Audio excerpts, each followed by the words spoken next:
Final Fantasy Randomizer fans, speed gaming fans, welcome to yet another Week 1 matchup for the 2019 Spring Tournament for the Final Fantasy Randomizer.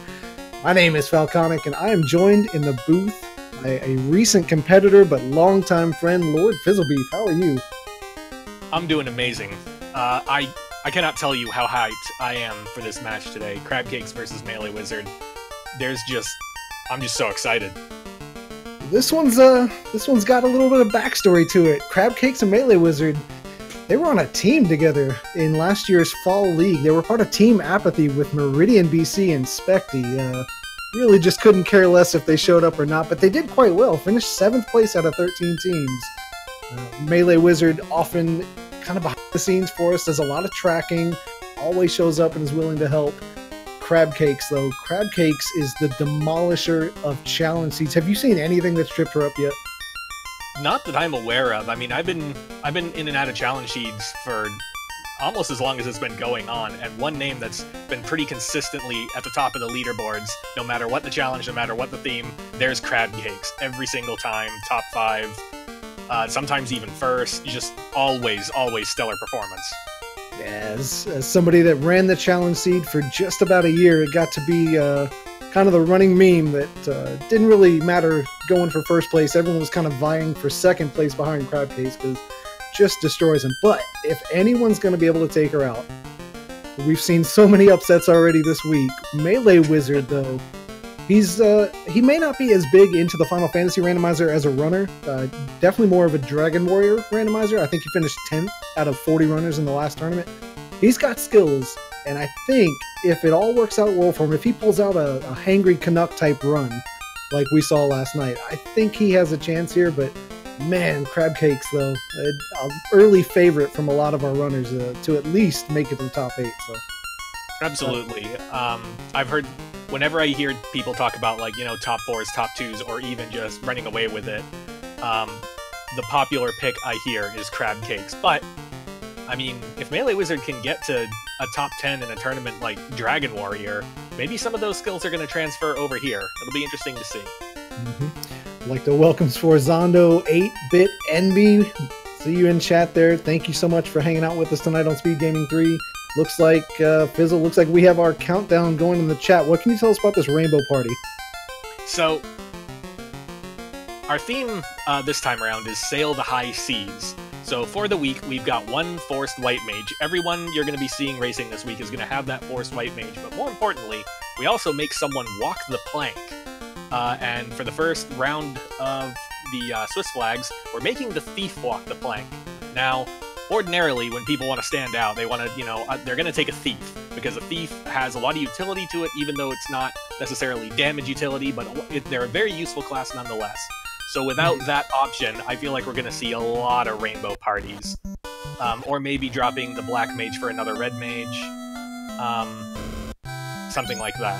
And it looks like we're off. It's possible. Gold bracelets for 10k already. Fade level 1, Exit level 1, Ruse level 1. Look at the spell selection for White Magic.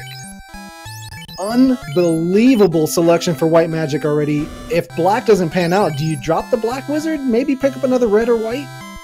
Given that Fade is learnable by a red wizard, I'm already leaning heavily in the direction of re-rolling and taking another red wizard.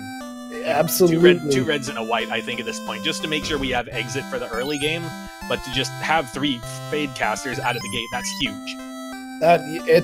It doesn't look like anyone's going to go that route there, but yeah, you almost have to see maybe level 2. If Nuke rolls anywhere higher than level 3, I think the right play here would have been to re-roll and to get yourself those extra fades, but we'll see how these runners go off of it. There's something to be said, too, for trying to help guarantee your access to Fast and Temper if it ends up at a higher level, but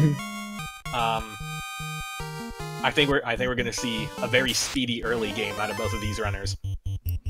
Well, Fizzle, we saw a match earlier in the week. It was an all-mage match. You didn't have to worry about fast or tempers at all. Fades and nukes came in handy left and right. So if you have enough of them, you can overcome not having any melee swings, but it's certainly nice to have if you have the fighter in your party here, which they both do. Yeah. You never realize how much you miss a fighter till it's gone. All right, so it looks like both runners trying to play a little bit safe here. They wanted to get some money for some save items. Crabcakes at the 140-minute mark is making her way up towards Temple of Fiends. MeleeWizard right behind, so far neck and neck. We're going to see if it's a quick dive, if they check chest, though. Making sure you have that first cabin so you can save right outside Topher, that's the sensible play, but I always regarded it as the slow play. I'm one of those, 3 seconds in, I want to be pulling Garland. That's how I run these seeds. So in the first box, we have 5,600 gold. Not a bad starting chest there for money. That'll get us a couple spells in our next few towns if we can get it. Copper bracelet, not so bad. And there's the dud, 11 gold. So yeah, I agree with you there. You definitely want to get Garland down. If nothing else, then to see what you're going to get from King and Princess. And it looks like Crabcakes is doing just that. Fades are going to go off to Garland here in just a moment. I don't think it's going to last too long. No. Down it goes. One fine day in chat. Welcome, buddy. We got the Adamant out of the King, and we got the Floater. Oh boy. If that Adamant turns into a boat, we are 1,000% off to the races. Immediately. So, a lot of runners we've seen so far in this tournament, as soon as they get done getting the King and the Princess item, they typically make their way over towards Vanilla Provoca. Getting the Adamant that early and the Floater, does that steer you straight there just in case? I mean, there's no question. When the first item is the Floater and the second item is a fetch item, you immediately turn in that fetch item. It even helps that it's in the direction of Marsh, which is our only remaining guaranteed incentive item location. You got to turn in the Adamant. You got to see if it's a boat. If it's not a boat, we can reassess from there, but there's every chance it's going to be a boat. It's not that far of a walk. If you do make the dive here and it turns out to be anything other than the ship, you could still easily make your way back over towards Provoca, because on the chance that it actually is Provoca and land something like Warp. Now, obviously, we have exit level 1, so we could easily make that Marsh dive if we felt comfortable enough. But oh yeah, we got exit, we got fade. We can do whatever we want in Marsh. Adamant turn in is just a ribbon, so not a ship. Okay, so you're saying maybe Marsh? So our choices here, we've essentially got 3 of them. We either go to the guaranteed incentive, which is Marsh, or we do a town check thinking that one of them is going to be either Provoca or Crescent Island. Me personally, I would be sprinting maximum speed to Marsh Cave. So that's interesting, because my play here would be to head over towards Provoca, and as much as I don't like double dipping, I would swing by the Blind Lady on the way. Check out Matoya's Cave. Absolutely. I mean, there's every chance it could be a loose ship. It's a very, very low chance, but there is a chance. And while we're there, we can maybe find, I don't know, a couple bucks to buy some stuff later. Sure. Or, I mean, even just a weapon to swing right now for that fighter would be huge. Right. Caster item, maybe get a Zeus Gauntlet or a Thor Hammer, something like that early would pay off. Crabcakes and MeleeWizard both making their way back over towards Provoca. Crabcakes, though, does not check out Matoya. MeleeWizard will. Maybe Crabcakes will pick it up on the way back. We'll find out. I would imagine on the way back, because in these 2 directions, it's basically it's a 2 in 7 chance that we'll find something we want out of the town, whereas it's like a 3 in 256 that we might find a loose boat in Matoya. So about a 10k worth of gold. Elfland's a great find. Elfland is a great find, but I don't think it's quite what we were hoping for. Nuke level 3, Fade level 1. I mean, some people might take a pop grind here. This is party time. This is just, get the fireworks, get the beer, it's a party. We're gonna have fun with this. Ogre's casting Dark over on Melee's side. Does not have Lamp yet. Can't cure it. Cure 4 pickup from Crabcakes can cure Lamp. So Cure 4, not much to speak of. Level 4 Black Magic. Zap maybe if you want to run into some mud goals. The earlier you find Fade and Nuke, the less useful Zap is. Ooh. Okay, there's a crystal for sale. Alright. Crystal for sale, but it almost requires the money that you dig out of Matoya's Cave to buy it. Alright, so in this there are very few situations where I would endorse a pop grind. Having found a crystal at Provoke a location, and we're like, 14 grand short of getting it, I feel like this is one of those very few times that I would say, okay, fine, drop everything, let's do a pop grind until we hit 14k, and then immediately head back. But it looked like Crabcakes has decided, no, let's take a chance on something somewhere else. And probably this is smart. I mean, obviously she doesn't know that it's going to be a smart play, but she's going to pick up 10k plus an opal helmet that you could easily sell for sometimes thousands of dollars. With that opal helmet sell, she might pick up all 14k right here. That would be huge. Ooh. Asps with trance. It's a trance party on melee side. 3 are stunned. He has no spells on the Black Wizard. Nobody likes snakes at the rave party. Especially Indiana Jones. All right, we've got the fighter up. We've got the white mage up. Fade goes off. He's going to get out, no problem. So you called it. Crabcakes on the way back is going to hit up Matoya's cave, and I got to think that after she sees how much money's here, she's going to go right back over to Elfland. MeleeWizard's headed in a different direction, though. Oh, MeleeWizard must have headed to Matoya before turning in that adamant. Seems that way. Interesting. I wonder how that's going to affect his routing here. Well, he is making his way south, yeah. Crabcakes just shy of 11k and an opal helmet in her inventory that she can sell. We have no idea how much that's going to sell for yet, but definitely the right play here. You said pop grind. I think pop grind would have been super smart. She got kind of lucky that the exact money was almost over here, so... In the long run, I think it would save time to make that check, but in the moment of doing it, it's got to hurt knowing that you could be headed in a direction that you know is going to have money and some free levels on top of that. I hope that opal helmet isn't dirt cheap. That's all I've got to say. If it is, I think, like you said earlier, you just head over to Pop. It's a couple of fights. The walk there is going to be longer than the time you're going to spend grinding with fades and nukes. MeleeWizard's headed straight to Elfland, gonna gamble on the town being something. Oh, it wasn't enough. Oh. Wasn't quite enough. So are we going to see a Pop grind from Crab to get that last little bit of money? Well, we're buying a lot of armor, so we're going to be doing something difficult, so that makes me think pop grind. Silver bracelet pickup from MeleeWizard. Headed over to the Elfland location, which turned out to be Crescent Lake. Going to get a free item here. Level 6. Level 6 is meh. Fire 3 and Ice 3 on the same level. That's not something you ever want to see. And Red's locked out of Ice 3, which is even worse. Yeah. Ice 3, it is the best elemental spell you can find. Imps today, Fire 2, Rub. You don't want to hang around them too long. Gosh, no. The broken up circle of old men was holding the cube, so it's no answer to our current problem, but it's a good thing to have. No, but I get the feeling MeleeWizard's going to make that dive into Marsh Cave, and Crabcakes, if she finds the ship from Matoya, is going to break this seed wide open.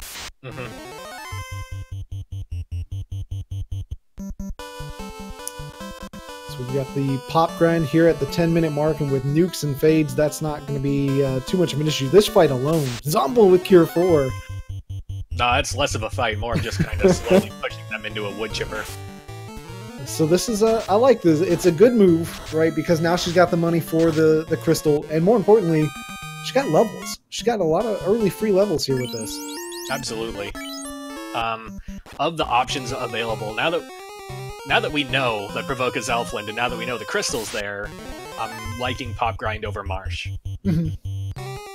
Ikbin Maya joining us in chat. Welcome, welcome. Points out it could be ship or canoe. It really doesn't matter which one. Give Crabcakes any one of those. We just need transport to get us somewhere. And that somewhere is going to be straight to the Rayakon Desert because we have the floater. Absolutely. So let's say it is ship or canoe and you do get that floater. Do you generally prioritize certain areas to hit up first, or is it just kind of wherever the seed's pointing you? Honestly, it really depends on my party. The greater ratio of mages, the more likely I am to focus on town checks over everything else. because I really want to get that magic base solidified to know what I'm working with. And then I'll hit up Sarda, and then figure out what I want to do after that. Because in order to know where I'm going, I have to know what I'm going to do when I'm going to get there. Gotcha. Definitely a smart play. Crabcakes picks up the crystal. MeleeWizard is in Marsh, down a fighter already, but a Banesword pickup early is huge. That's big. This early in the game, that Banesword I think is going to do a lot of work. Yeah, I get the feeling we're going to see it in Marsh Cave, but too many everywhere outside of Marsh Cave, it'll be great. One of the things here that you'll notice, and this just comes from a lot of experience, Crabcakes versus MeleeWizard. You're going to see Crabcakes when she enters rooms and dungeons. She's always going to hug that bottom wall to avoid encounters. MeleeWizard doesn't quite look like he's taking those steps yet. It's something that comes with time. Fizzle, I learned that, I believe, from you, believe it or not. That's good, because I learned it from Tarnin. It was something that Tarnin always did, and I didn't do it, and then he demanded to know why I didn't do that. When he explained it out that, you know, there's all these steps on the encounter table I could be skipping, it's just like, you know, that's actually a good idea. I should just do that. Another white from MeleeWizard. I didn't see what caused it, but I saw the reset. Ghouls with Blaze. That's bad news. Yep. Alright, so we're turning in the crystal. Matoya's gonna give us the canoe, and the seed's been broken wide open. Crabcakes can go get her floater. The only thing that's gonna make this... The only thing that's going to really even this up is if the wizards are guarding the boat. Because then we'll still have both runners getting the airship at roughly the same time. The only difference is that Crabcakes has the canoe, which will be great elsewhere. E-tap in chat, skip the high seas, sailing high, take the float boat and go. Yep. MeleeWizard here. You can see a little bit of the rust from Melee, checking a few of these rooms that don't have chests in it. Like we said, big runner in Dragon Warrior Randomizer, does a lot of behind-the-scenes tracking for us. But don't count anybody out so far. I think we've seen enough surprises already halfway into week 1. No, I'm going to give MeleeWizard the benefit of the doubt on this. I think he knew he wanted to do a full clear. He just didn't remember exactly which rooms had the extra treasure chests in them, but once he gets through all of these unlocked rooms, he's just going to use that level 1 exit, and then he's going to be out. Gold bracelet pickup from MeleeWizard. That's pretty good. Nukes coming off from Crabcakes, taking levels in the river along the way towards that Ryokan Desert. Always a smart move. Yeah, when you're in the river, you might as well just take the free stuff. Especially since we were fortunate enough to have camping gear early. You don't always get that, and it can make the early game a little bit tougher, but with enough cabins and the ability to encounter manipulate, no issue whatsoever. C-Note 58 in chat. There's two kinds of marsh caves, bad and skipped, and I'm inclined to agree. Generally, yeah. Unless they're incentivized, then that kind of flips the script a bit. And we've already found the incentivized ribbon came from the adamant, so we know that we're not going to get a dud here. It's just going to depend. I think MeleeWizard really, like you said, really is hoping to find the ship from this. 15-14, Crabcakes is in the air, immediately parks it. MeleeWizard gets the TNT. That's not the worst thing in the world, because maybe the TNT could lead to the boat. Could, and it inches us closer and closer to the 12 key items for the 150% XP boost. Fetch items are really great for that, because they actually count as basically just multiple items. Fade coming off from Crabcakes is going to take out the pirates. We're at Vanilla Crescent Lake. Turned out to be Provoker. We're going to pick up level 2 magic. But first, we're going to get the tail, and that's huge. There's no reason not to class change, so now you don't have to double dip Cardia. Absolutely not. We're going to, as soon as we get out of here, we're going to route Sarda, and then we're going to head straight to Cardia. 3 different islands that have treasures in Cardia Isles. 13 chests. Plenty of chances for something good to be there, not to mention Bahamut with the class change, Harm 4, Exfer, and Lamp, Will's favorite spell. I don't know how good Exfer is. I mean, I don't know anyone that uses Exfer. Nah. Light 3, there's Warp at level 2. We talked about whether or not Provoca being at Vanilla Provoca could pay off with Warp, and there it is. It's level 2 Warp just over in Crescent Lake. Yep. right about the town, wrong about the location. So far, I have failed at rolling seeds. This has been probably the fastest start I think I've seen all tournament. Okay, so the fetch quest continues. Okay, so let's look at some bright sides. A, Crabcakes got the ruby, and that's absolutely no help whatsoever. B, our boat's parked at Elfland Docks, so that herb is taking us in the correct direction. It's just taking us a long time to get there. Crabcakes feeds the Titan, is going to check the 4. We saw a match just the other day where a loose item, the chime, was in these 4 chests. But not today. No loose items. Decent money and exit? Sure, go ahead and take it and run. Yeah, we still got a lot of spells to buy. I'd take the money and run. We found the original Lefane. If you take the airship straight north from here, just like you see Crabcakes doing, it's going to land you right into Cardiograssi, and you can start your check. But it's Bahamut first. Doesn't even want to check Cardiograssi.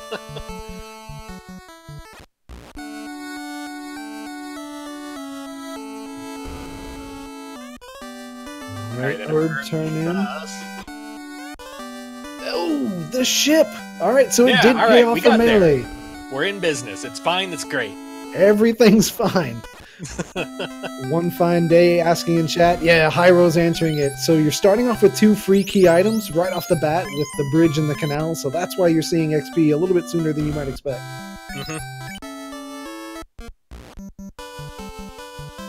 Crabcakes lands over at Cardia Marsh. We're going to find out. Oh, she thinks about it. There she lands. Class change sub 20 fizzle. What is going on? I can only blame the person that rolled the seed. Things should not be this pleasant. I still have hopes that maybe we're going to see something nasty late, and if not, then I apologize. We'll be here probably an hour and 15 minutes, and then moving on to the next race. So far, nothing in the Cardia Treasure. A little bit of money. Power, that's not good. Heals, not good. Light Axe, not so bad. Yeah, we can get some work out of that light axe.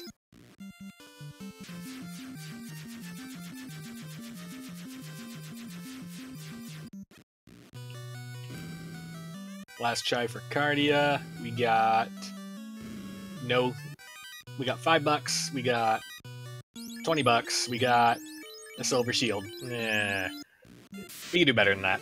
Yeah, I'm not mad. I'm just disappointed. So MeleeWizard has his ship, and on right away, straight over, remembered free canal. It's gonna take the Ryokan Desert dock here and get his floater. And that being said, all things considered, Crabcakes was flying at 15. He's not even 5 minutes behind. No, the only real difference is the canoe, which you essentially, it's just one extra step from buying at the store at Provoca location. I think this is a lot closer than it might appear. Crabcakes is going for the Ordeals dive. That's definitely the thing I'd be doing in this situation. Ordeals is one of the freer experience dungeons, and it's incentivized, and we're in the Northern Hemisphere anyway because we class changed. Everything points to drop everything to Ordeals. Yeah, we saw Edgeworth, I believe it was, a couple of days ago, actually dove, I believe it was like level 3 or level 4. It was insanely early, and it paid off huge. Got him the floater. He was flying 30-40 minutes before his opponent. Yeah, Crabcakes just routing this, like you said, just perfect. Staying in the Northern Hemisphere, you're knocking out everything as you come through here. Already class changed. If you get any gear in here at all, you're almost guaranteed to be able to equip it. So MeleeWizard takes out his pirates. He's going to be rewarded with the tail. He can get over to the Cardia Isles and get his class change, and get a little bit of disappointment as well as a light axe. Yeah. The light axe isn't bad. I mean, if you didn't stop at the store to buy a silver sword, it's as good as your fighter is going to be swinging probably for a bit. Okay, so the warps here definitely helping Crabcakes out. You make a mistake, you don't like where a pillar takes you, no problem. Cast warp just like you see here, and it takes you back to that last floor. The downside is We're kind of running low on warp charges. I think we're a little confused as to where we're going and what we're doing.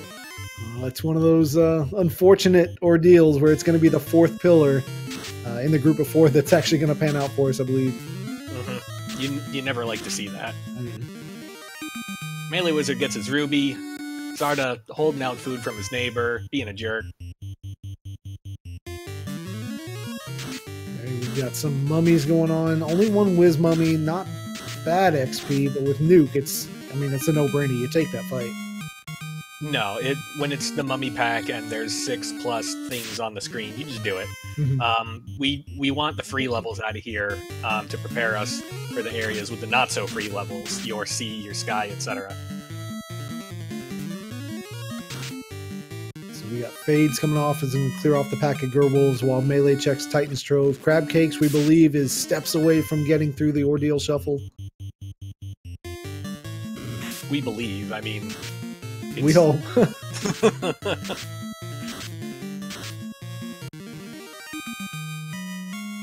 MeleeWizard, where does he go next? I believe we're going to get a Melman check here. He's already checked Melman. He found out it was Lefane, he walked out, talked to Loop Loop, and walked out. But now where? Now is he going for the crystal? Could be.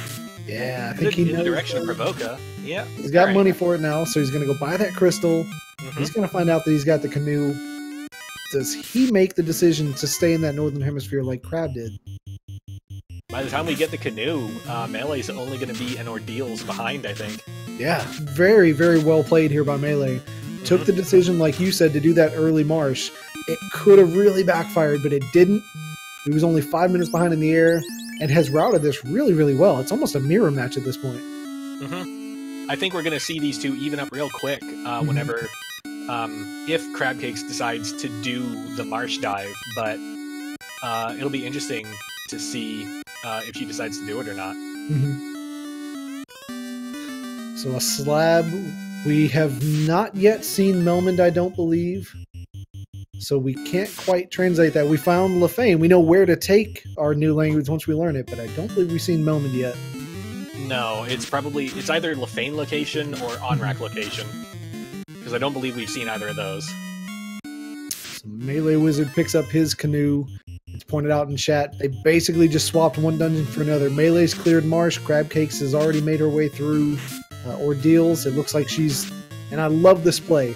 You're here. After this fight, you can easily walk out without any encounters. Burn all the fades and nukes you got. Yeah, we just want to collect free levels. That's all we want. So Cardia Isle dive from MeleeWizard.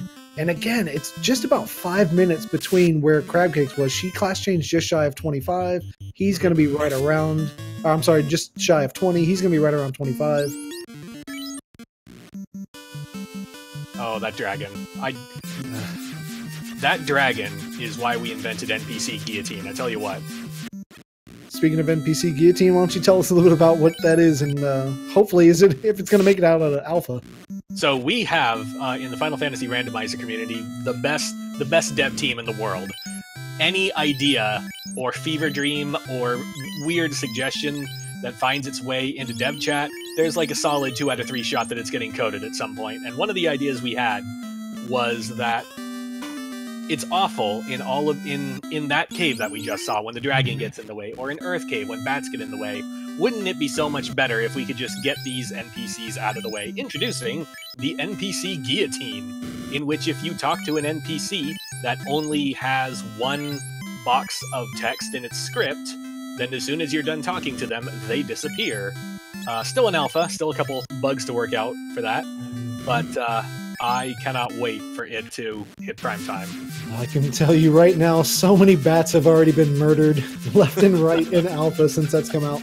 In the meantime, we picked up Fast at level 5. Temper has got to be level 7 or level 8, it looks like, so I don't know we're going to see too many uses out of that.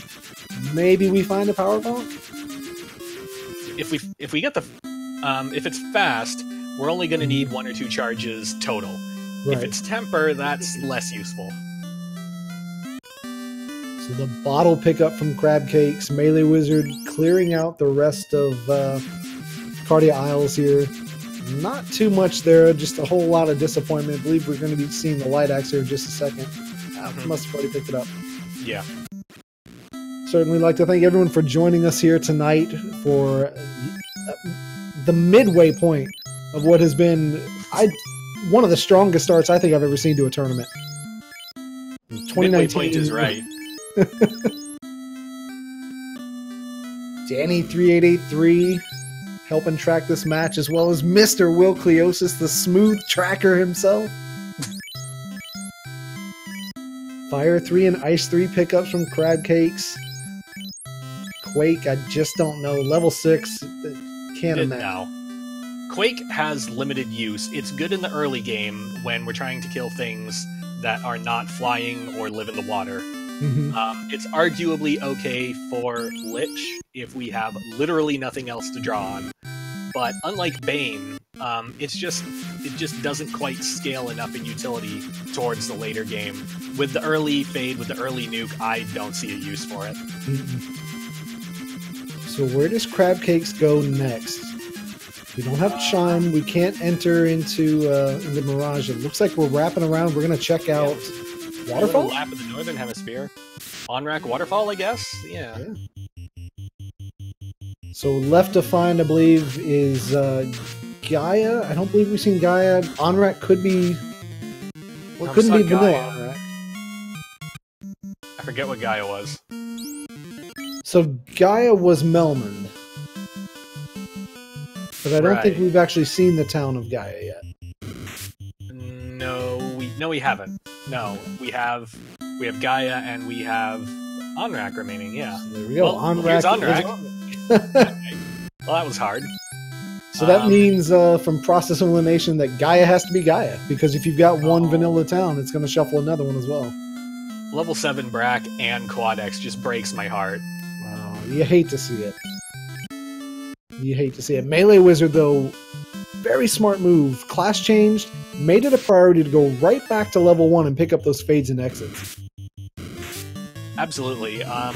Since we're already low enough level, that just means that essentially when we do eventually level into 15, we're going to have even more charges of fade with more people that can cast it. It's a preparation play before we go to some of the harder stuff later on. Well, how about this? At the 30-minute mark, we've had a mirror match up until now, but here is your route divergence. Crabcakes going Waterfall, MeleeWizard making the dive into Volcano. So which of these plays do you favor, do you think? I'm solidly I'm solidly behind Crabcakes on this play. I much prefer clearing out incentives before we worry about Fiend dungeons. But if we're gonna pick a Fiend dungeon, Volcano's really good to pick. There's so many boxes in it that there's a decent shot of us finding one of the 2 loose items. Well, Pede Fight's definitely going to help out Melee's levels. Crab doing that pop grind early really gave that nice boost for levels, so that a waterfall dive here, especially since you know you have warp and exit, you only have to make it to the end once. You don't have to walk it out. A lot more safe. But Frost from Whiz Mummies. Yeah, Not too fun with only 1 ribbon.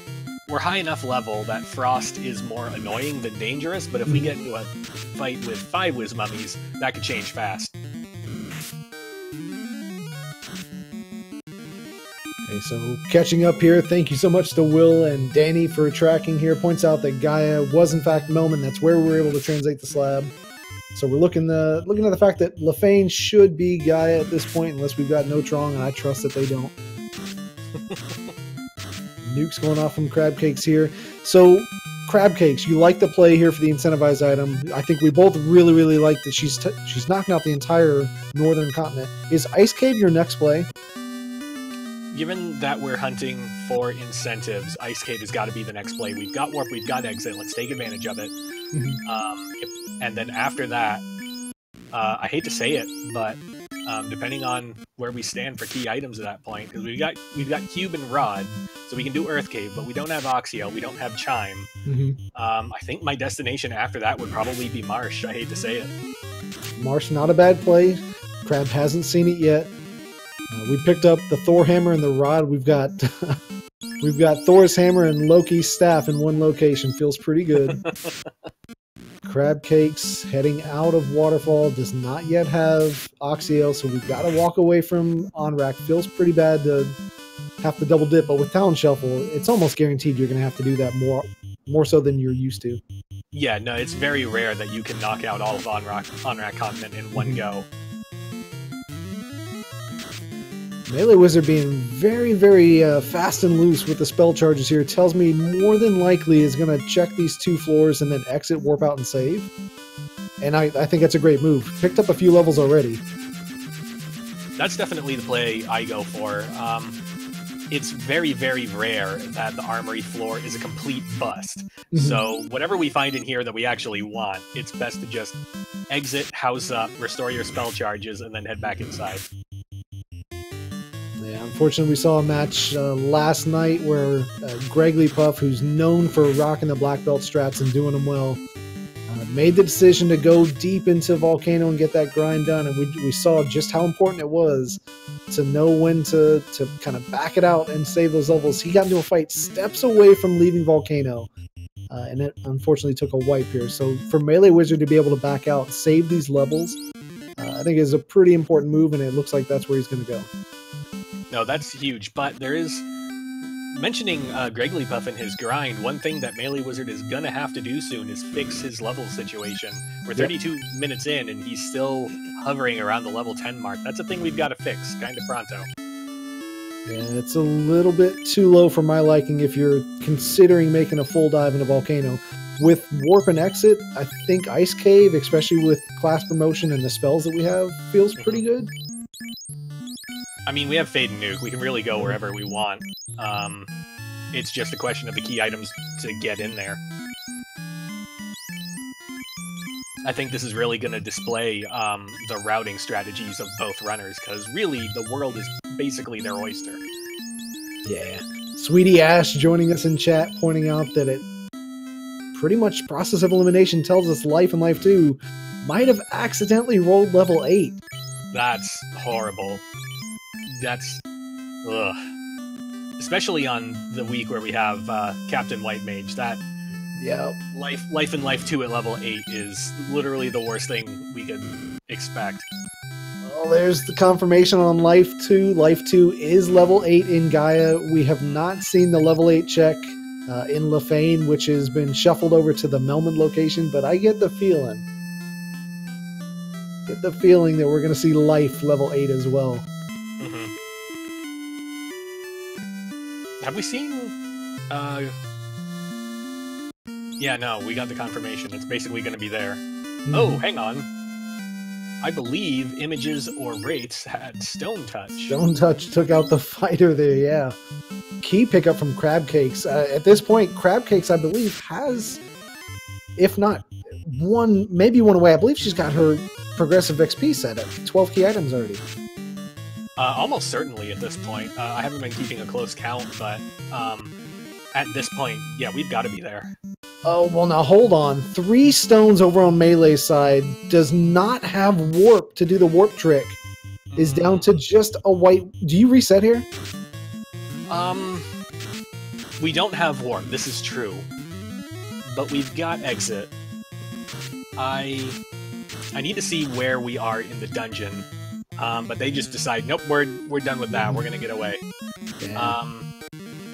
I would have needed to see where we are in the dungeon. If we had already gone past the eye floor, then I might have gone for it. But if we hadn't even made it there yet, then I would have reset. Yeah.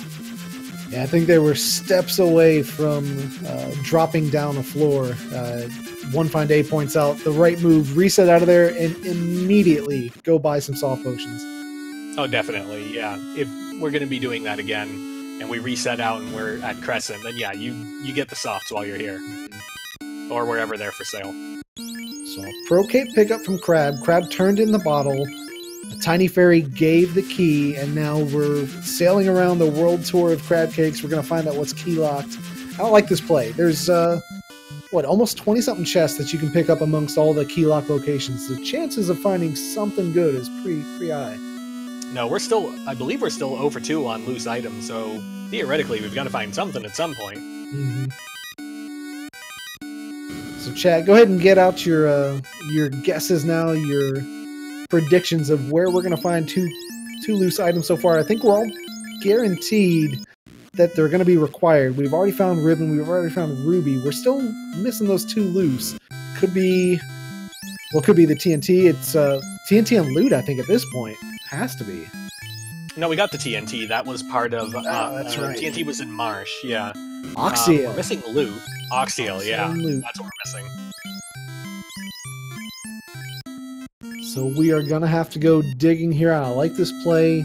Class promoted already, so whenever you find a good weapon and armor, you can go ahead and slap it on. You don't have to wait and hold on to it and give up that inventory space. No, it's definitely so much easier when you can just equip the gear you can find. I know that sounds weird, but that's sometimes a problem we have to deal with. So we've already got a couple guesses out there. Some are saying loot's going to be an earth. Some are saying mermaids. Mermaids is a huge play with the amount of chests down there. TOF locked. There's our first one. All right. And what a location for it to land too, and the power bonk. Oh, everything's coming up Millhouse right now. Yeah, feels pretty good for crabcakes right now. MeleeWizard is about to do the warp trick. We're going to find out what the incentive location here in... so there's the chime. So Ice, one of our incentive locations, gave the chime, and Astos gives a cabin. Oh, no. Oh, boy. That's the worst news. Correct me if I'm wrong. Does that mean 3 loose? That means 3 loose. Well, ladies and gentlemen, it was bound to happen at some point. Why not in the first week of the 2019 Spring Tournament? We've got a dud from an NPC, which pushes an item to incentive item to a loose location. It's our first 3 loose now. That scoundrel Astos decided to pull a Sarda special. So now we're on the hunt for 3 things instead of 2. Graggly Puff joining us in chat, asking if we have a frenemy commentary crew. Nah, not at all. We just had a friendly match the other day, and nobody's bitter about anything. No, no one is bitter. We're so not bitter that we should stop talking about it. Speaking of things that are totally... Oh, a Mazmoon pickup from MeleeWizard and Ice! That's a big find. That is I feel like that's going to solve a lot of his problems right now. Yeah, suddenly making the dive further into Volcano isn't such a bad idea, because surely you can take out Carrie, unless Carrie just decides to be slappy happy today. There's almost no chance that MeleeWizard's party cannot take out Carrie 1. We've got weapons, we've got Fade, we've got Nuke. About the only thing that's going to stop us is max HP and something disastrous. Okay. Chime, Mazza, and Vorpal from the same cave. Kill me now, because this is heaven. So there's your starter kit for your party that you were able to class promote early. MeleeWizard gets paid huge for this dive into Ice, but look at this, crabcakes right on his tail, and I can't imagine she's going to skip anything. She's going to get rewarded too. No, we're still looking for what she believes to be 2 loose items, so we're going to be opening all the boxes. So that's actually a good point. Crabcakes knows that there's 3 loose. Melee doesn't yet know that. What are the chances that he checks, finds the 2 loose, and starts skipping chests? Doubtful. I think I would have to expect that. I would expect that they both know that finding a cabin in an incentive location means we're hunting for an additional loose item. I don't think it's going to trip up either of our runners, but it's still just a matter of getting to that knowledge, which I believe,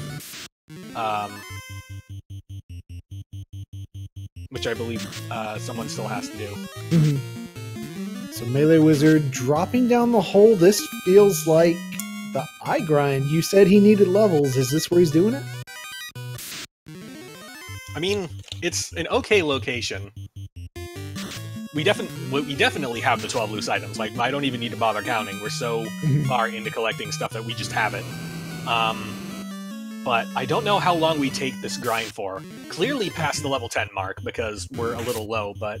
Sure. I think we might abandon this around 15, 16, because we still have Sea and Sky left to do. Yeah, this is... I certainly can't blame Melee for wanting to make a move like this, because he was here and it was steps away and he's got exit. So I get it, and I'm not going to criticize it. but at the same time, he did have fades, nukes, exit. Doesn't have chime yet. The chime, Mirage is really where I like to go to get those massive levels while you're doing a quick check. But right. Yeah, I guess I can't blame this. For that. It's correct. It's correcting a problem. Our problem is, we're 40 minutes in, and we were at the time level 11, level 12. Yeah. That's a problem that we have to fix. We got to spend a little bit of time to fix it, but that doesn't mean that we have to create a new problem for ourselves by sitting around here until 22, 23. Yeah, I mean, in the grand scheme of things, he's spending maybe 2 minutes here, so you really can't fault him for this. And those 3 to 4 levels he picks up are gonna, I think, pay off pretty huge. So just an amazing, amazing ice cave. MeleeWizard now with 2 ribbons. Crabcake's about to catch up with 2 ribbons. You got to feel comfortable with that. I mean, 3 is great, but 2, I think, surely you agree, is more than enough to feel good in Topher. Yeah, I'd agree with that. Although, with no life. I mean, as someone who consistently runs with no white mages, life is a crutch. So Crabcakes picks up the 2nd ribbon. Gear is starting to look pretty impressive. Yeah. One of the fastest seeds I've seen so far. No, the gear is just falling out of the sky, falling out of trees. It's just everywhere. Alright, Crabcakes enters the Volcano at the 43-minute mark, and I can't imagine that she's not going to go ahead and take out Carrie while she's here. No, we got to. Crabcakes does not strike me as the kind of person that would double dip dungeons willy-nilly. So, she enters a dungeon, she's gonna clear it. But we're still looking for loose items, so we got a lot of boxes to open between now and Carry 1. Just to catch you guys up, thank you so much for joining us here on Speed Gaming 3 tonight. This is our first match of the 2019 Spring Tournament, where we've received a dud item from an incentivized NPC, which means it has pushed an incentivized item loose. Typically, we have 2 loose items in these flags, but not today. Today, we have 3 loose items. Crabcakes knows that. She has that information. MeleeWizard has not yet turned in the bottle, hasn't picked up the bottle to turn in, to get the key, to get the loose crown to turn in.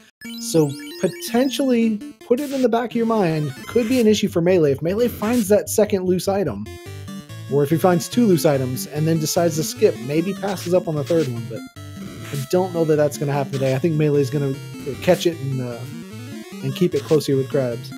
One also thing to think about in terms of what Melee is or is not going to do. Melee might decide, once he gets the key, that he needs to open all of the easy key lock chests, at which point he's going to stumble into the extra loose key item and ask himself, why is this here? Because I've already counted to 2, and yet here is 3. Could happen for sure. And depending on where he is on fetch turn-ins, we'll decide whether he actually turns that in or not. Crabcakes finishing up the clear. Here's a great fight for Melee, and he's taking it, and I gotta applaud this. I see too many people run from this fight. Yep. Sarias are real good. They're an encounter you don't see too often on the world map, but whenever you see them, you really should take them. They're a lot of experience for generally not a lot of work. Take a look over in chat, and right now you're going to see Gregory Puff going through the stages of PTSD, the 4 tiles in Volcano that he had to get through and just unfortunately could not. That's a mistake I don't think we're ever going to see Gregory make again. I just can't imagine he makes it twice. No, sometimes it really is.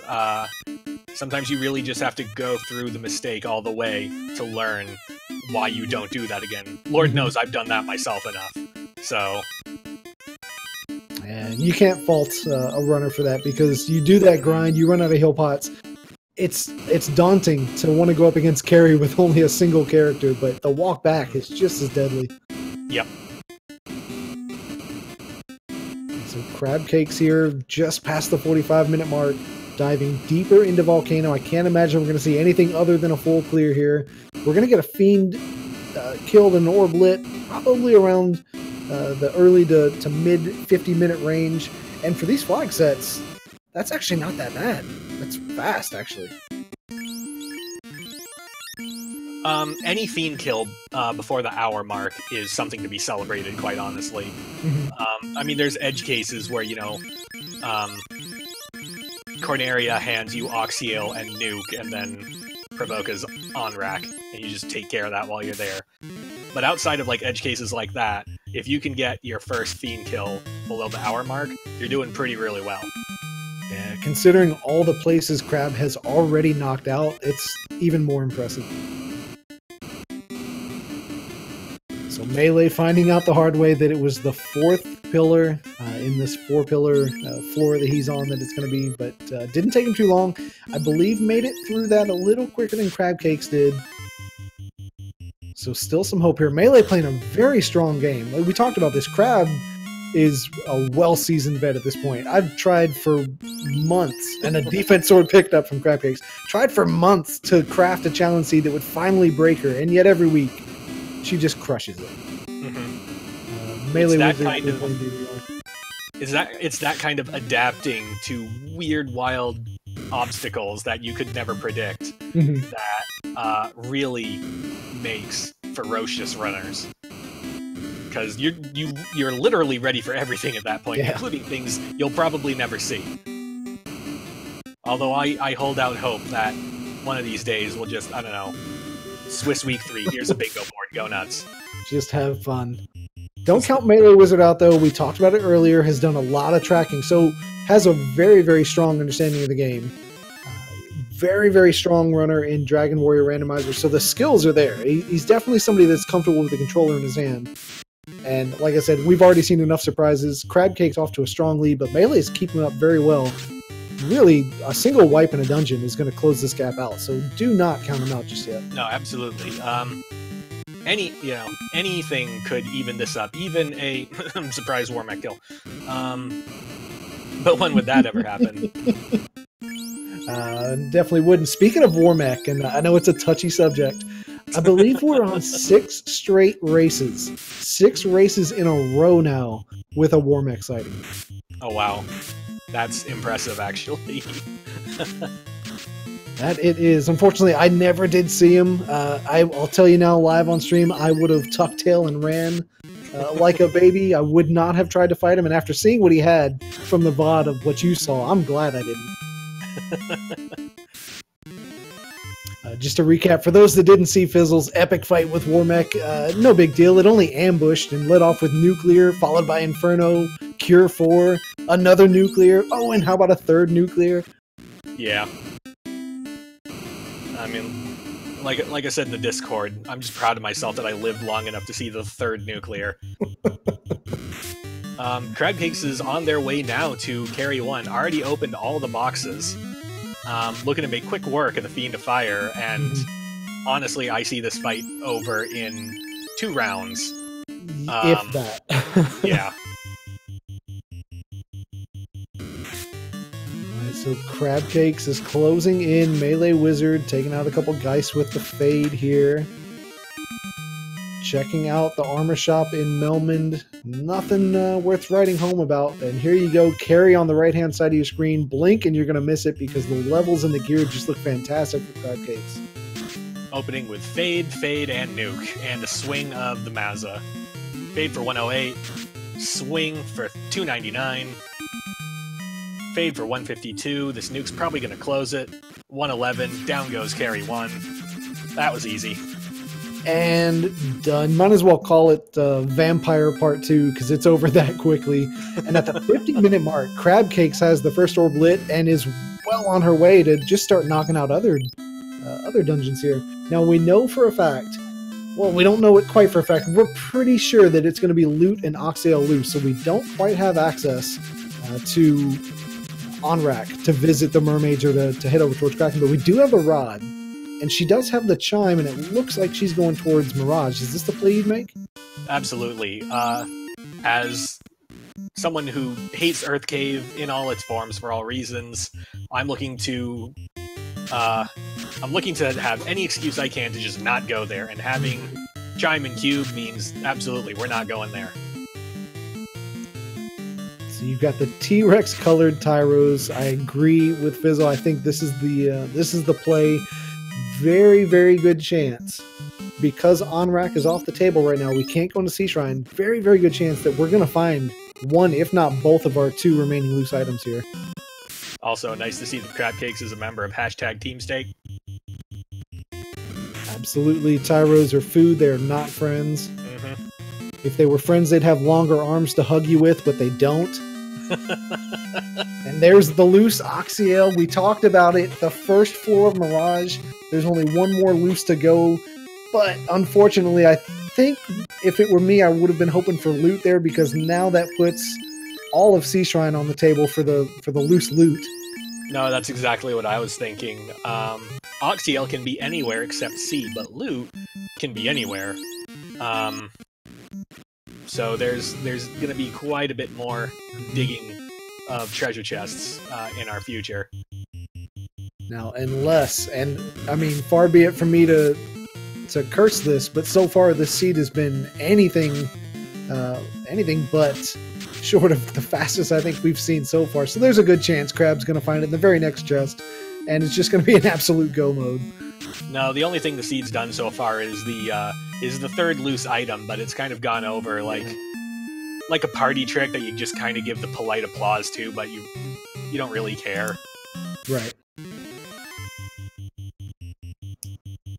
So MeleeWizard clearing out the waterfall now, taking some fights along the way. The levels look good after a very, very brief but effective eye grind in the ice cave. Crabcakes making her way through the Mirage Tower, taking fights along the way. Love this strategy. What do you think about taking the levels here, exiting after greater than, less than, saving and coming right back in? Or do you just push through? I generally take the bottom floor and greater than, less than in a single push, and then I put my exit there and then house and head back inside. Right. The first floor is so short that I usually have the resources I think I need to get through that and greater than, less than room before I worry about heading up the rest of the sky. Question in chat from Maya: what exactly is the scenario that causes an NPC to give a cabin in these flags? Excellent question. And that kind of goes into the guts of what how the randomizer does things. So, and if there are any devs in chat, feel free to correct me on this, but this is how I understand it. When the randomizer places items, it places everything at an incentive location, and then decides to switch stuff out for free bridge or free canal. Now, when it does that, it decides to replace the bridge or the canal where they ordinarily would have been with a cabin. So that's why when you see a cabin at an incentive location, that means the randomizer put bridge or canal there, but because they're not necessary, you now get a cabin instead. So Crabcakes, go ahead. And so it can happen, but it's still a really, really low chance for that to happen. Yeah, first time we've seen it all tournament long in the, we're on day 5, I believe, of the tournament here. Already had, I believe, just about 10, maybe 10 plus races. So yeah, definitely not something common that you see. No, we've had a lot of people busting out of the gate to get in on their matches early. MeleeWizard picks up his rod and is making his way over towards, what is this, a magic check? Yeah, we're going to check the magic over in On-Rack. Crabcakes pushing through, is now in the floating fortress. Second fiend dungeon already, and we're still sub-hour Fizzle. This is impressive. No, this is an absolute sprint. Not to say that MeleeWizard is terribly behind. I believe he's seen at least half of Volcano. He could easily close this back up, and there's the loot. There it is. There it is. Crabcakes finds the loose loot. There it is. Always bet on Sky, apparently. I will be surprised to see Crabcakes open terribly many more items at this point, because we've got the Oxyale, we've got the loot, we've got the key. You've got everything. We've got the rod. I don't think we need anything else. I'm pretty sure we're just off to the races. No, and in fact, to add on to the uniqueness of this seed, this is the first seed I've seen all tournament where the ship wasn't required. So forget sailing the high seas. Marsh is not required. We do not need to go down that fetch chain or the fetch quest chain So Crabcakes gets to skip Marsh, which we all dream of doing. Oh, absolutely. And also gets to Go Mode Sea Shrine, which is another dream of everybody's. Yep. Oh, this is amazing. And ETAP pointing out, Crabcakes making great use of the warp spell on Sky, 3rd floor here. It's a long walk back from those chests, but if you can warp, suddenly it's not so bad. No, absolutely. Although it's kind of sad to warp when you're also looking for levels, but sometimes you just take the levels you get and you reduce your step count as much as possible, because this is still a race, and we got to do stuff as fast as we can. MeleeWizard back in Volcano, Crabcakes getting slowed by airs. If you're Crabcakes and you're playing a seed like this where everything, and I mean everything, has been handed to you, do you kind of get the feeling the seed's telling you to just go to Topher right now, as soon as you can? Oh, absolutely. From this point onward, I am not opening another box ever again. Yeah. I mean, what could you hope for? You've got defense already. You've got... We've got defense, we've got bomb, we've got some ribbons, we've got Mazza. Like, what could we want out of a box at this point is the question ribbon? You have to ask. Is maybe ribbon the only thing I can think of? I guess. And knowing this seed, it's going to be in one of the validation chests in Topher, and it's a free check. Probably. So Crabcakes taking down Ocho's, continues to get XP, is on the Bridge of Destiny. Is it going to be 7 seeds in a row that we find Tin Robot Warmech himself? Hopefully chat gets the bless RNGs out, because I certainly want to see it. Look, I'm a biased observer, and I've already apologized to a runner once already, so I'm just gonna sit back and I'm just gonna politely sip my drink real quick. Well, you gave it a shot, and that's all we can ask for, and I'm glad that you took the chance so I didn't have to. So there we go. Aegis Shield has been picked up as well. So yeah, the armor's looking fantastic for Crabcakes. The 3rd ribbon would be the only thing you want, but if you're asking for anything more at this point, you're just a beggar. Do we have Opal Bracelet? Maybe that's another thing we want? I'm really grasping at straws here. Yeah, Opal Bracelet and maybe Dragon Armor? I don't know if we've seen Dragon Armor yet. Did we have Opal Armor? Because if we have enough ribbons, that's just as good. Yeah. Not quite sure. Level 22 for Crabcakes. Already good enough Topher levels for me. I would feel super comfortable doing it with this party. Both runners kept 4 alive. Smart idea, do you think? So the question of keeping characters alive depends on the utility of that character. When we got to keep the Knight alive, because that's literally how we're planning on doing damage to Chaos and Tia 2 and maybe Kraken 2. From there, it's an individual question of mages. When we've got Red Learnable Fade at 1 and we've got Nuke at 3, yeah, we're keeping all the characters alive. And keep an eye out for this as well. Keeping that White Wizard alive. We're starting to creep close to level 25. We could potentially walk into Topher with a Life 2 cast. That would be helpful, but... So sub 1 hour, Fizzle, and we've got 2 orbs for Crabcakes. That is impressive. Yeah, MeleeWizard looking to waste their first orb. And again, you said sub-hour getting 1 orb is fine, so Melee's not by any means playing this bad. No, absolutely not. I mean, I guess I'll apologize. An hour in and Crabcakes has 2 orbs and is in go mode.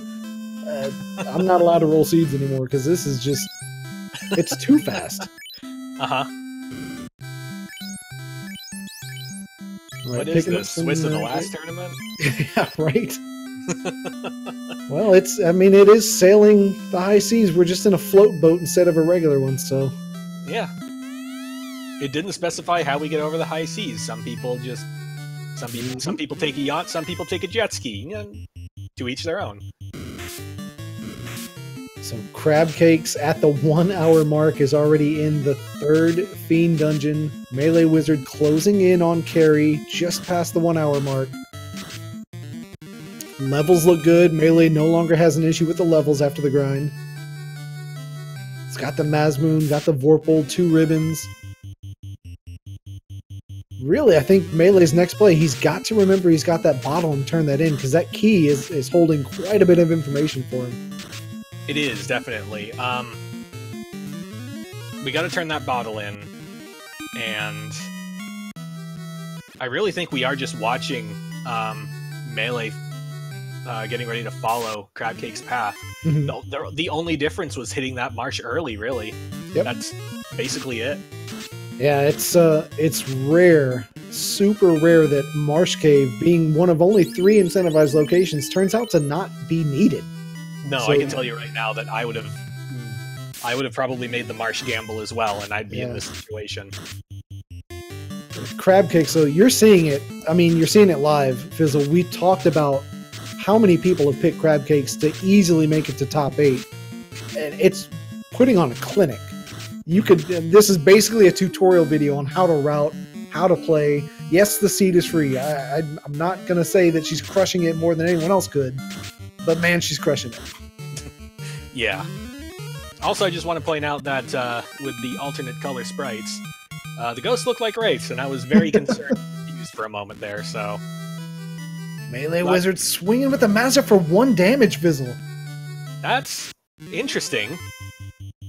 It's not something I would have anticipated, but we know that Carrie's got somewhere in the ballpark of 600 hit points. So we just need to layer on the fades and nukes, and we'll get there regardless of how much absorbed. Look at Crabcakes go, skipping every single chest along the way, not even bothering to check Sharknado for that 3rd ribbon or the opal bracelet. No, we gotta go. Either we feel behind because of the weird pop grind we did, or we feel ahead. Either way, the answer is just go forward as fast as we can, because we've got the tools, we've got the key items. We just need to knock heads. Crabcakes might as well be called Jesse Quick here. We've got flash speeds going on. There's no stopping for anybody. Meanwhile, MeleeWizard is back in Elfland Town picking up magic, level 4 magic. Picking up Zap. Interesting. It's an interesting play. Could be anticipating using it on Rockalls later. Yeah, but with nukes and fades and Mazzas and Vorpals, are they really going to be a problem that you'd want to waste zaps on them? A problem, not necessarily, but something to always consider is, yes, Fade and Nuke are amazing, they're the top tier, they're the greatest. You only get so many charges of them, so if you're anticipating taking enough fights in a location, you're going to want alternate tools to deal with certain threats. For example, you don't want to use nuke on Gurmedusas. That's just a waste of potential. But if we can bring in, lightning 3s and fire 3s to take care of them, that saves the nukes and fades for other things. Same exact philosophy with the zap. We use the zap for golems, then we can save the fades and nukes for the war mechs, the Tiamats, etc.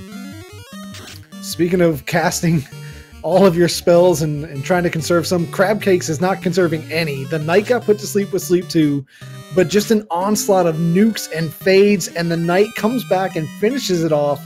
1 hour, 5 minute, and we have 3 orbs. This is cooking with gas. Like, there's just no other way to put it. Yeah, the last one we have is Earth, and she's going to go mode Earth.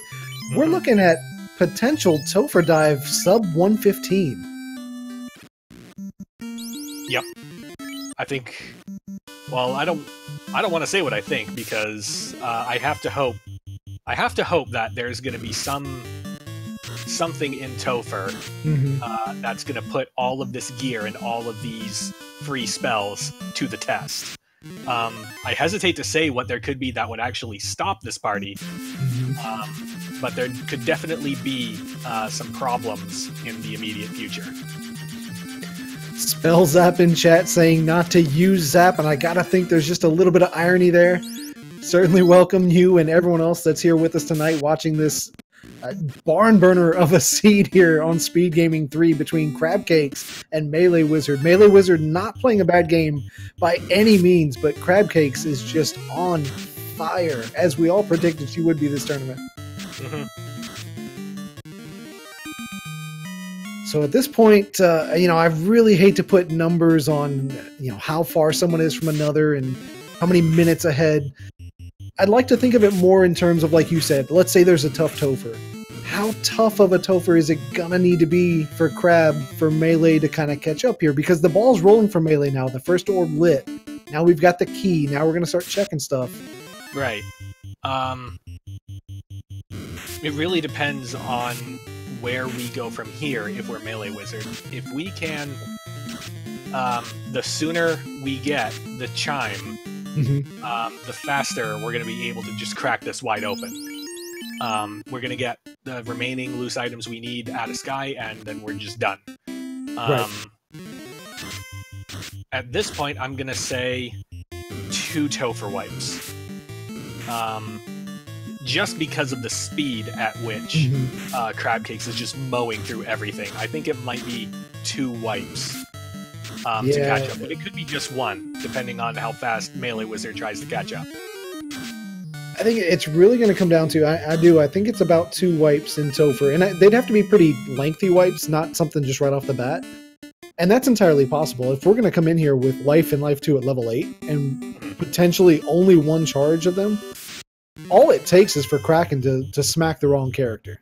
Right. When I reference a Topher wipe, especially in Crabcake situation, there's 3 places I envision that wipe happening: Kraken 2, Tiamat 2, and Chaos. We've got too many fades and nukes for Lich 2 or even Carry 2 to really be much of a threat. But Kraken 2 can always turn things around. Same for Tiamat 2, same for Chaos. And you just really never know. In these flags, it can roll that high. We saw in our match on Saturday night, Topher was essentially just another fiend dungeon. Nothing there was too scary. Everything just kind of, you just pushed right through it. Right, but with the boss stat scaling, we're at 45 to 220%. Now, we've seen a lot of races where that kind of leans a little bit more towards the 45 side. If we're cruising up around the 220 side, there's going to be problems for everybody. Even with a mid-20, and there's the Oxtail for MeleeWizard, another loose item pickup. Grants access over to the Sea Shrine, but he's going to find out, just like Crabcakes did, if he checks chest, and I hope he does, he's going to find out that there is another loose. Now, here's the dangerous part. We talked about this. He's got the key, but I don't yet think he's been over to Astos to find out that there's a third loose. So does he now in his head think, I found my 2 loose, and it's time to go? Because if he does, he's going to miss out on loot. I don't think so. Where was the key? No, the key was from Bottle. Key was from Bottle, and and it led to the crown in the Dwarf Cave. And the crown let us find out that it was a cabin from Astos. Right, but did MeleeWizard pick up the crown? I don't think he has, so I'm pretty sure in his mind, he's still looking for that one other loose item, which he's going to find here. I think he's fine. So that's a saving grace then, having that other loose be behind a key lock, because otherwise that could have been disastrous. Right. So Crabcakes here at the 1 hour 10-minute mark is about to blow past Lich and light her 4th orb. This is insane. We talked about, on average, you always get the question in chat, how long do these usually go for this tournament? What are the average times? And what do we say, an hour 30 to 2-ish? I can tell you that my practices average around 140 to 145. I got a jet seed where I did it in like 121. And I've had horrible catastrophes that have taken me like 2 hours, 10 minutes. Yeah, I've had my first couple practices almost scared me out of joining the tournament, but of course I wasn't going to back out. Too many good friends, you, Will Cleosis, Hangry Canuck is back and joining us. Woat, of all people, finally making their tournament debut. Had to join in. So here we are entering Topher at the 110 and change mark. That's a hard sentence to say. Insane. Absolutely insane run. And still, I know we keep reiterating it, we're not just trying to stroke Melee's ego here. He's playing a good match. He truly is. No, it really is. The difference between these two, MeleeWizard went to Marsh, Crabcakes did the pop grind to get the crystal. That's really the only thing that's separated these two. Yeah, Melee hasn't taken any nasty wipes anywhere. Mm-hmm. He didn't take... You said maybe some people get into the trap of grinding too long. He didn't do that. Mm-hmm. I mean, certainly Melee could easily round this out, and chat's pointing out, finish around the 1 hour 30, 135 mark, and that's something to hang your hat on. That certainly wouldn't want to be someone I want to face at 0-1. No, absolutely not. A 130 finish that loses is kind of a terrifying statement. Yeah. Oh yeah. For both the 1-0 and the 0-1 brackets. Yeah. MeleeWizard is about to find the loot. There it is. Picks it up.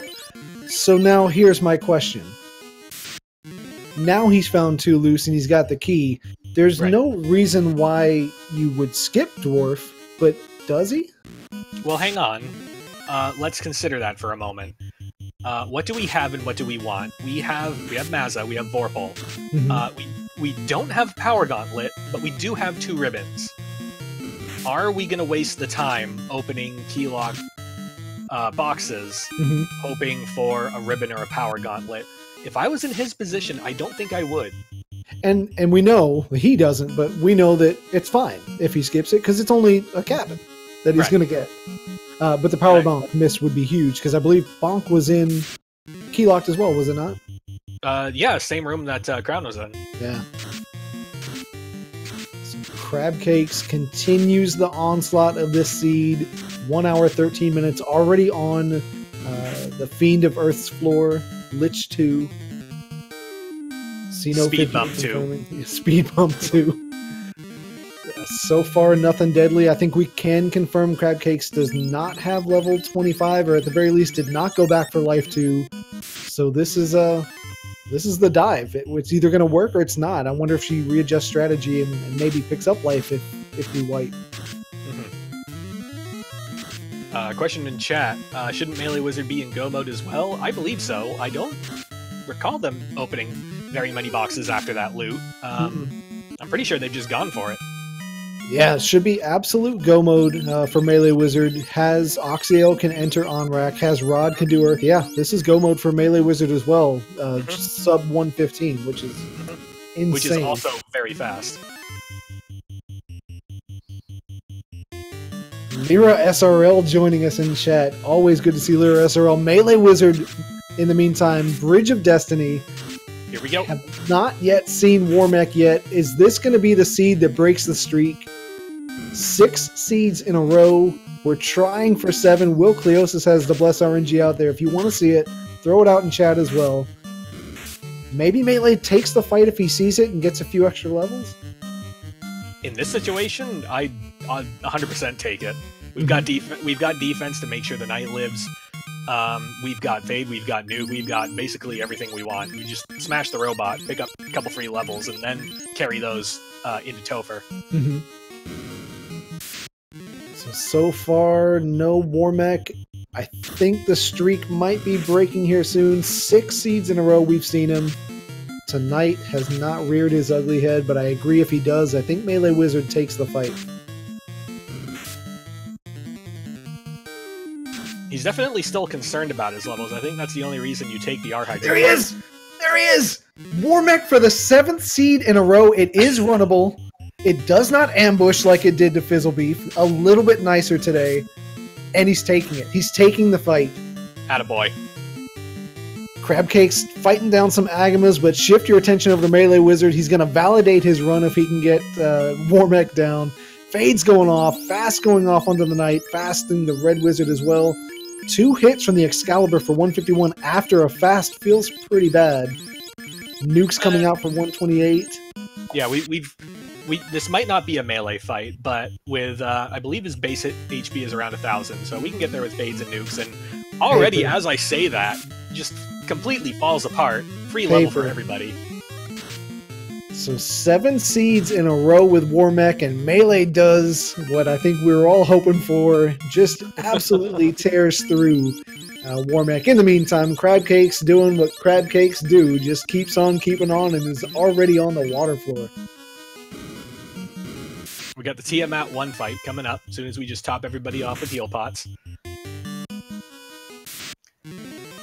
Alright, here we go. We got fight, we got thinking about it.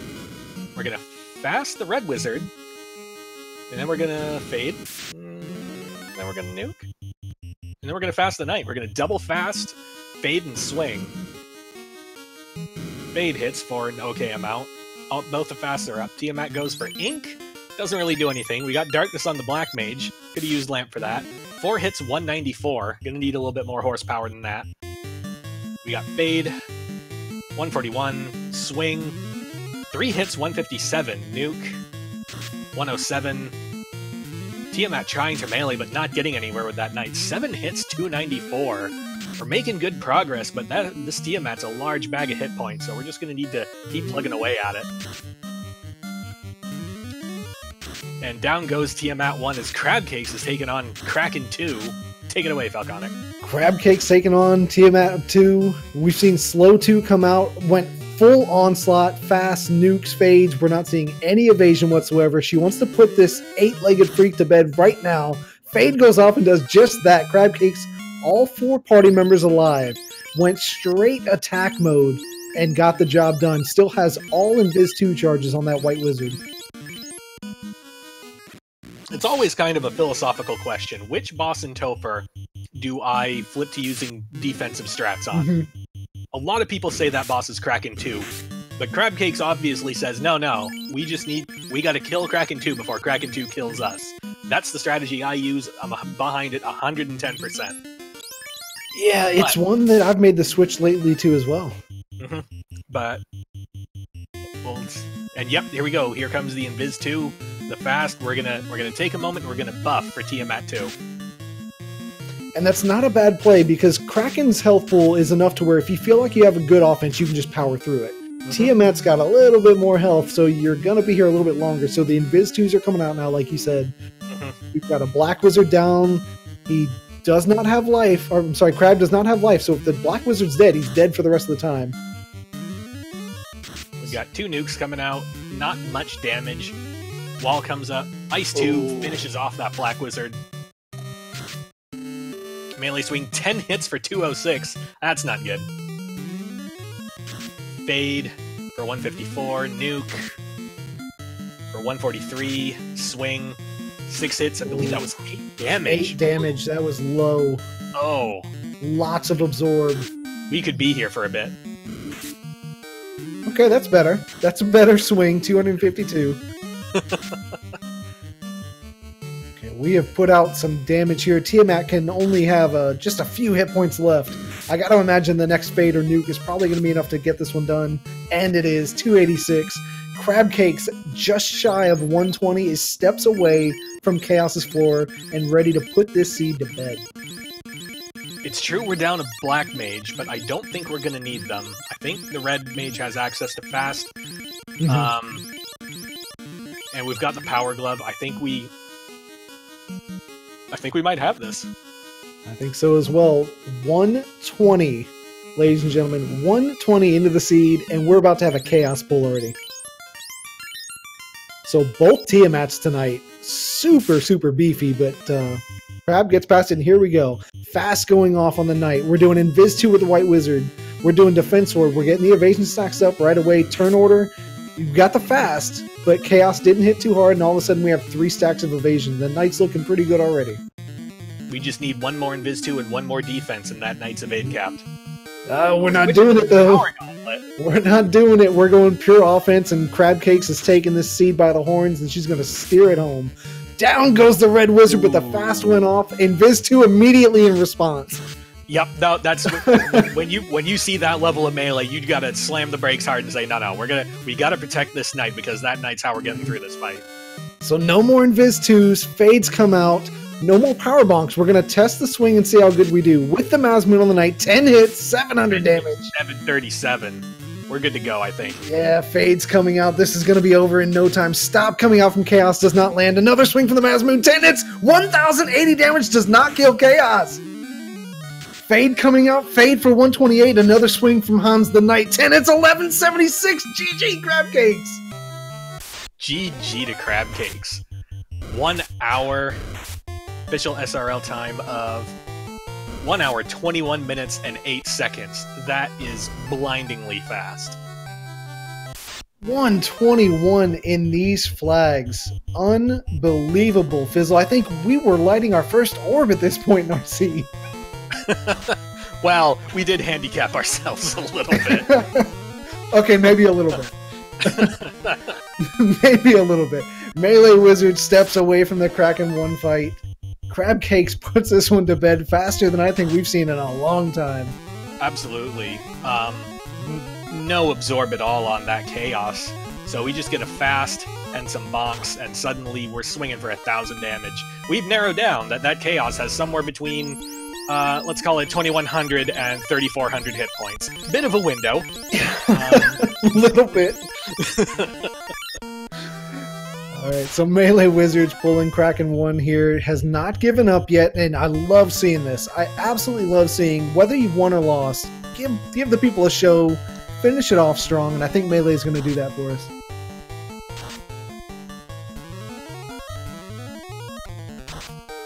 Swinging in, 8 hits, 482. I don't recall Kraken 1, but I believe they fell over pretty quickly. Second swing, 8 hits, 362. Mazza swing, 4 hits, 141. Out comes Nuke. 302, dead. Nothing to write home about. Not a problem whatsoever. So 3 orbs lit at 122 for MeleeWizard. Still, I mean, all things considered, a blazing speed here for a seed. I think we're closing in. We could see, with just Earth left, and you know he's going to go mode it, you're looking at maybe a 135, at the latest 140 Topher dive. I was going to say, definitely sub 140. I don't know if we'll quite crack 135, because Earth is still annoying. There's just too much stuff in the way.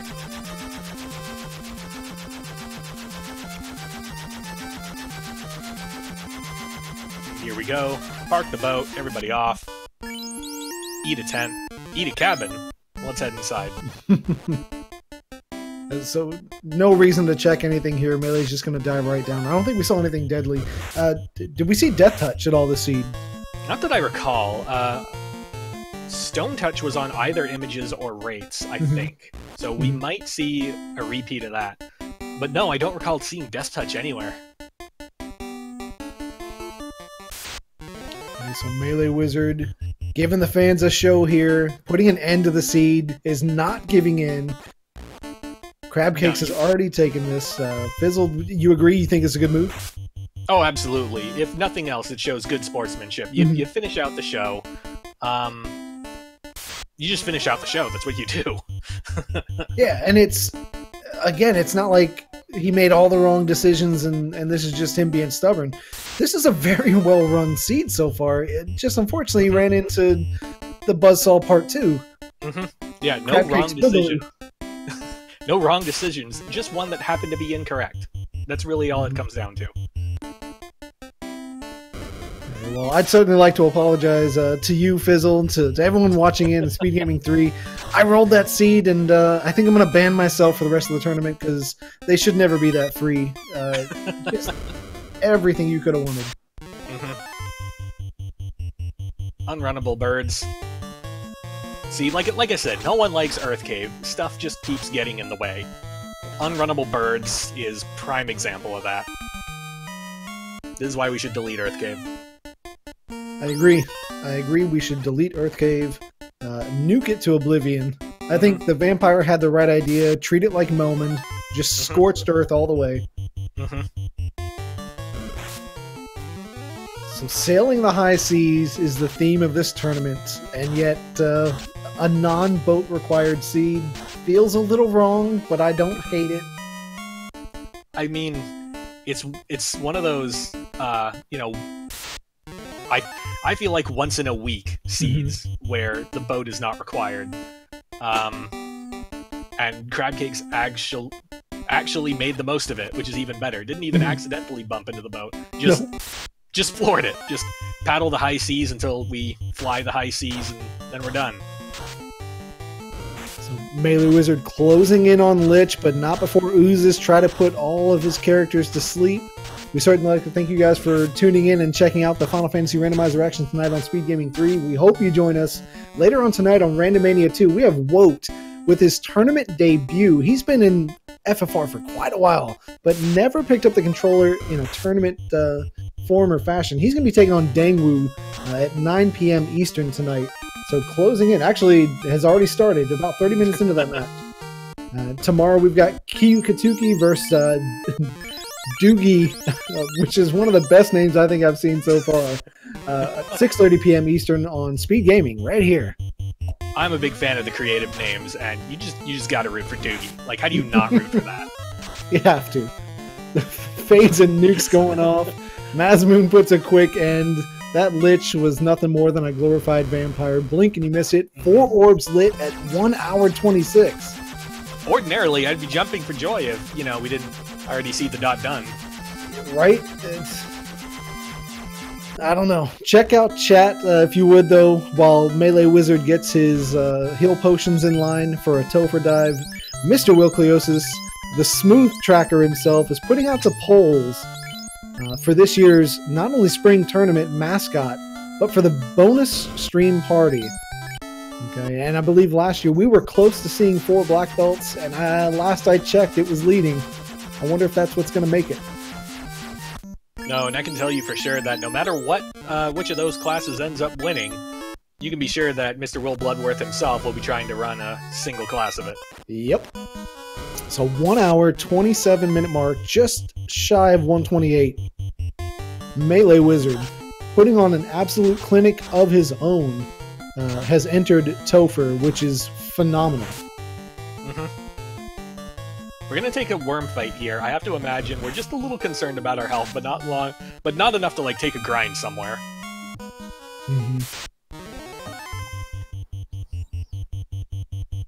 So again, Crabcakes takes this match 1 hour 21 minutes. I gotta think all those challenge seeds, just crushing them left and right, has done nothing but sharpened the blade that is Crabcakes. I'm so sorry for anyone that has to play her. I certainly don't want to play her myself. It might be one of those things where if I get matched up with her in round 2 that I might be sick all week. I just can't pick up a controller, I don't think. It's the doctor's orders. Oh yeah, no, it's, I got casts on both hands and no one would ask me to play with my feet. It's terrible. Alright, MeleeWizard clearing out a pack of Frost Wolves, Frost Giants, continuing to take fights. I didn't see if this was runnable, but I don't know. He's spending some spell charges here. Is this a grind? I don't think so. I think it's just clearing out Frost Giants as much as possible. We're going to be spending another couple spell charges here because unfortunately the Gas Dragons are unrunnable. But I think we're going to be looking to keep that to a minimum. Kenny Star 76 in chat. One of the better vanilla runners, I believe, holds a world record, or at least if I heard correctly, at one point did. Definitely want to thank him for swinging by and hanging out with us as we watch MeleeWizard at the 1 hour 30-minute mark dive further and further into the Temple of Fiends Revisited. Looks like we're having to bust out fade charges. It hurts to see, but the alternative is that we just drink all our heal potions after this fight. So it's you got to do stuck between a rock and a hard place, really. Now, we saw Crabcakes make excellent use of just the abundance of fades and nukes. As we dealt with some of those beefier fiends, Kraken was able to get through no problem, just throwing out the offense. Tiamat and Chaos, though, both pretty beefy, though. Is this going to come back to kind of bite Melee, that he's not going to have those free spell charges? I don't think so. Well, I don't think it's necessarily going to bite him. I think we're just going to have to see a little bit more effort put into those fights. Right. I don't recall seeing anything truly nasty. But the fights were over fast enough that I don't think we had time to, so that's the other problem. Right. Crabcakes took Wilcliosis' method here of a dead enemy cannot hurt you. Took out some of those fiends really fast. We never really had a chance to even see what they had. No, it's definitely one of the things when you go into Topher, there's there's the big landmines you need to watch out for. That's 3 nukes and 4 nuclears. And your best case scenario is they end up like deep on the spell table of Lich 2 and Carry 2, so you'll never ever see them. I don't know if you've seen this, Fizzle. I've seen a seed once where Warmech actually had like 3 or 4 nuclears, so that you kind of knew that they weren't going to be in Topher. What do you think of seeds like that? Oh, I think it would be an excellent idea to definitely try and take that fight for no reason. All right, MeleeWizard, 1 hour, 32 minutes, is just chugging along through Topher, is steps away from what Fizzle likes to call speed bump number 1. Well, speed bump 2. We paved over it. The bar's a little higher. There's every chance that if you take it fast enough, you might just kind of like scratch the bottom of your car, but it's nothing. It's nothing to be worried about. So the red wizard's getting a little bit low for my liking, especially without any kind of life spells. No, we're definitely going to have to take a heal break after this. Yeah, we like to call that respecting Lich. Typically, we try not to, but you have to at this point. With no life spells, you got to sacrifice pride at that point. Yeah, absolutely. Level 26 across the board. So the knight swinging the Mazmoon has the extra hit. We're starting to come pretty close to getting an extra Vorpal hit. Oh no! And down goes the red wizard. He didn't heal. Wizard. That was the. Oh, but we got a life 2 charge. Okay. We had 1 life 2 charge, singular. We ain't got it no more. We don't have it anymore, but I think that was the wake-up call Melee needed to always heal after the fights there. But back to the 4-man party, and here comes the speed bump. I just don't know that Lich 2 is going to have anything nasty for Melee. No, you can tell. We're bringing out the Light Axe, we're bringing out the Mage Staff. That's how little we care about this fight. We're going to let just Melee take us through to conserve the Fades and Nukes for the future bosses, because we've already spent a couple of those on trash, and that doesn't feel good, so we need to claw back some of those resources, and that's how you do it. I like that play a lot.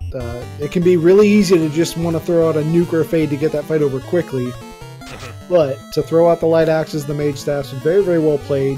Conserve those spell charges, just like you said. I agree with that move 110%. More unrunnables, though, but I guess if you're going to see him better this floor than the next. It's always annoying when someone hangs up the no running in the Topher sign, but what can you do? Grey Wiz have the Black Wizard down to 150, starting to feel a little bit bad. The heal helmets are coming out, trying to top off that Black Wizard, who at any point can be one-shotted, I guess. I'm a big fan of Black Wizards myself, but typically I like them to be a little higher than 167 in here. Melee. Yeah, this is about the time I would stop and heal as well. Stop and heal. You're out of life too. You cannot get him back, and he's going to be crucial in these fights coming up. Absolutely. We need every nuke charge we can lay claim to. Heal staffs coming out. I like this. Some of these fights that he's having to take that are unrunnable, take the time to throw out the heal staffs. Save your heal potions. But at the same point, he's got plenty. He could be stopping to just use them. Oh yeah, we're at 84. Yeah. The heal staff, I think, is slower than out of combat healing, if you're quick enough at it. The only reason I would lean on heal staff and heal helmet is, like you said, we're looking to conserve potions. But I really don't think we're in that scenario. Doing a little bit of equipment shuffling for the first boss of Topher, Carry 2. So here we go. A bit of respect. Go ahead, take it. We're gonna do a fast. We're gonna do a fade. We're gonna do 2 fasts, a fade, and a swing. Fade comes in 192. It's a good start. Fast lands again. Swing Excalibur. 8 hits 744. Done. Pretty good swing. Pretty good swing. Yep. So, runnable waters. In the vanilla game, they were not runnable. This floor was deadly because of it. Oh, absolutely. Waters are... waters are the most rewarding annoyance because they're secretly worth just a ton of experience. But if you can't run from them and they hit hard, then it's going to be miserable the whole time. That's one of those fights where you're really, really happy to see Ice 2 or Ice 3 in your inventory, so that you can use those instead of Nuke. Because it feels real bad to waste Fade and Nuke on water packs. MeleeWizard stopping, thinking, trying to decide whether or not he wants to rearrange that party. It looks like we're going to shuffle some gear around. I like this play. Kraken 2 can often be the gatekeeper. You want to make sure you're prepared before you go in. He's thinking about it. Now he goes to the character select screen. He's going to move him around, puts the knight down at the bottom, and it's go time. Crabcakes blew through this Kraken 2 with just an onslaught of offense. And it looks like we're going towards the same strategy here. Fast going off, swinging right off the bat. 84 damage before the fast, did not get turn order. Now the fast goes off. Kraken hits like Kraken hits. Takes out the red wizard. Fade rolls 96, very, very low. Nukes, fades, slow 2's coming out. 3 hits, 350. Slow 2 did not land on the knight like Kraken would have wanted. Nukes, fades for 166. Kraken, we know, doesn't have too much more health. If he keeps the onslaught on, he's going to get it. Fire 3, not too dangerous. Mazza swing coming out, 4 hits, 471 does not end it. Fade coming from the white wizard, 190 does. We are past Kraken 2, but we paid the ultimate sacrifice. We lost a red wizard, Fizzle. That red wizard loss is huge, because we're not only losing nuke charges, we're losing fade charges. That is a heavy price to pay. But we're gonna harvest a little bit of gear. We're gonna take that ribbon. We're gonna put it on someone who's still upright. We're gonna march on over to Tier 2. Takes one last encounter on everybody's favorite floor, but we are a Tiamat 2, a beefy Tiamat 2 at that, away from the final fiend, Chaos himself. That black mage is at 129 health. Once we get away from this fight, we gotta learn some lessons. We gotta heal that guy up. You better heal right now. Don't take any steps. No. Oh no! And Worms can put an end to that black wizard in a single hit. We gotta heal. You know, in case of something like this, for example. Oh no, MeleeWizard.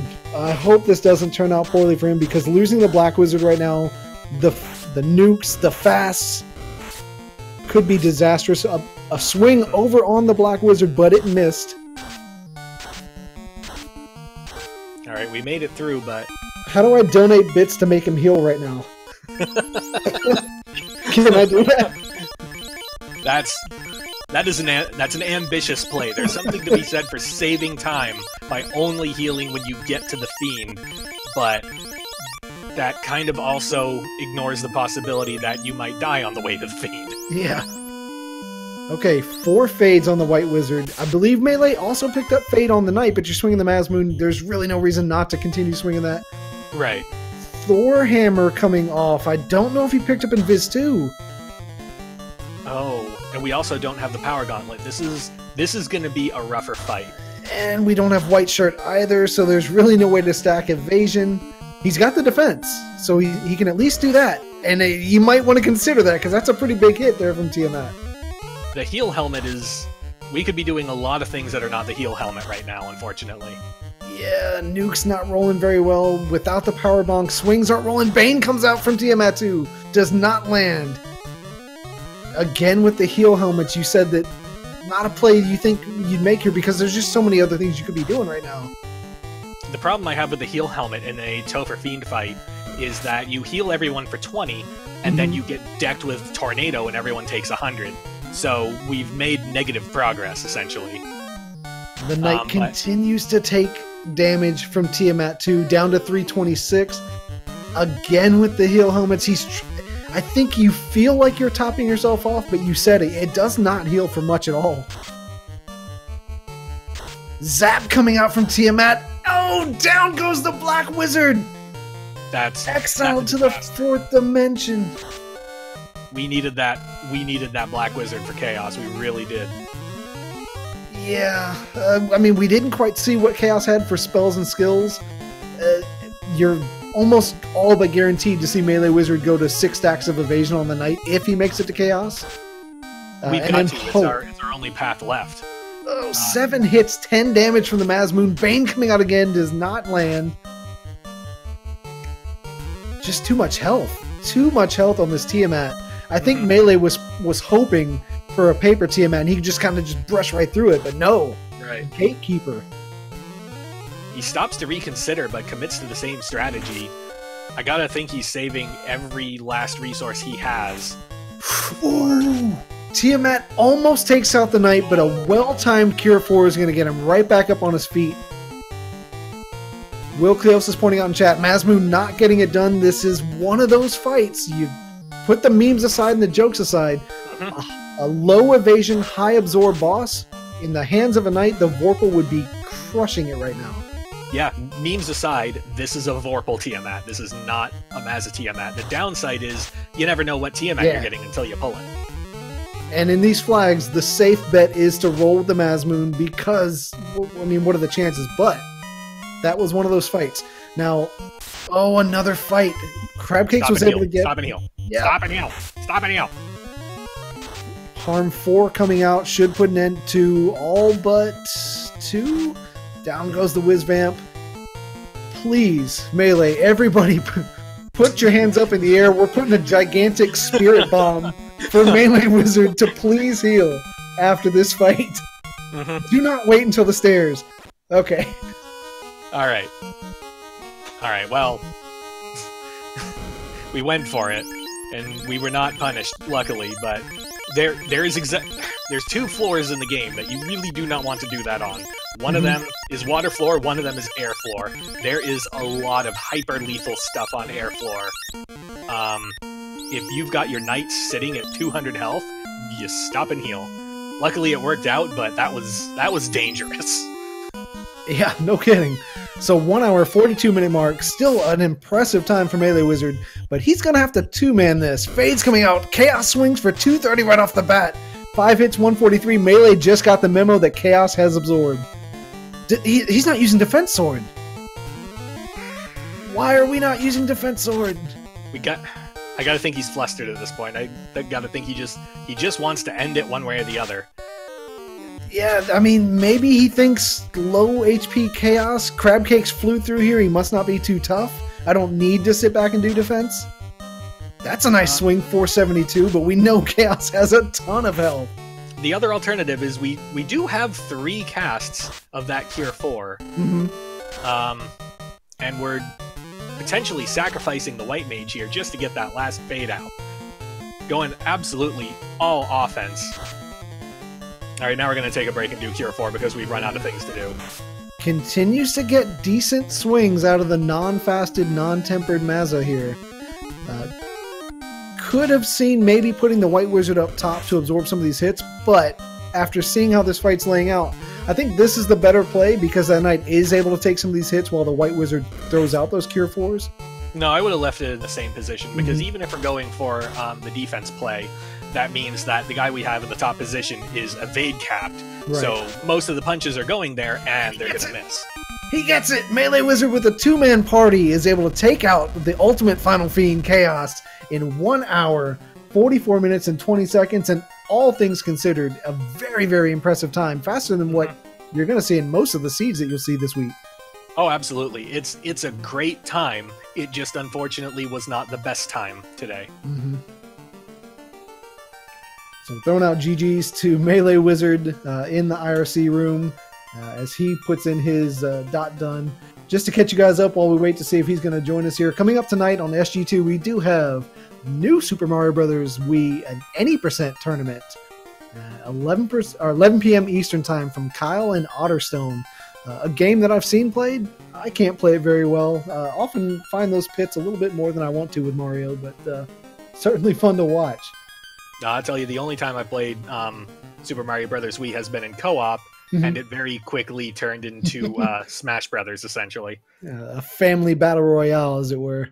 So GG to MeleeWizard. Crabcakes just absolutely crushed a seed. And I believe that is MeleeWizard joining us in chat. GG Melee. Got a little bit of static there from you, Melee. You able to hear us? Yeah, I just forgot to switch my audio settings over. There you go, no problem. What did you think about the seed, first and foremost? For the most part, it was alright. It feels like I dodged a number of bullets. Like, so a lot of things that I only ever saw once, like imps having AoEs, and I think there was, the stone poison from the wraiths, I think, that I only saw the one time. Mm-hmm. I saw him in the ice cave, I believe it was. You, unfortunately, you reset yourself out. You didn't wipe, you did the reset, immediately went to go buy your soft potions there.